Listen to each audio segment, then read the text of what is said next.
दुहेरी हत्याकांडातील चोरी उघड, तिसऱ्या आरोपीला मुंबईतून अटक, पावणे 23 लाखांचा मुद्देमाल जप्त. स्वागतनगर रस्त्यावरील कृष्णा नगरात झालेल्या दाम्पत्याच्या दुहेरी हत्याकांडातील चोरी उघडकीस आली. त्यातील एका आरोपीला मुंबईतून अटक केली.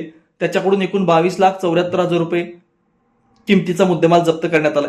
महादेव पांडुरंग मंचाळ आणि रंगम्मा महादेव मंचाळ या वृद्ध दाम्पत्याला मुलबाळ नव्हतं.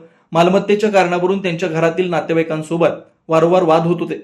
याच रागातून त्यांचे दोन पुतणे राहुल रामचंद्र मंचाळ वय 26 आणि विकास रामचंद्र मंचाळ वय 23 यांनी या वृद्ध दाम्पत्याचा खून केला होता. या प्रकरणी MIDC पोलिसांनी दोन्ही मुख्य आरोपींना आधी अटक केली असून सध्या ते न्यायालयात कोठडीत आहेत. त्यांच्या विरुद्ध दोषारोपपत्र दाखल झाले. गुन्हे प्रकटीकरण पथकाने केलेल्या तपासात धक्कादायक माहिती समोर आली. आरोपी राहुल आणि विकास यांनी खून केल्यानंतर घरातील कपाटातील सोन्याचे दागिने चोरले होते.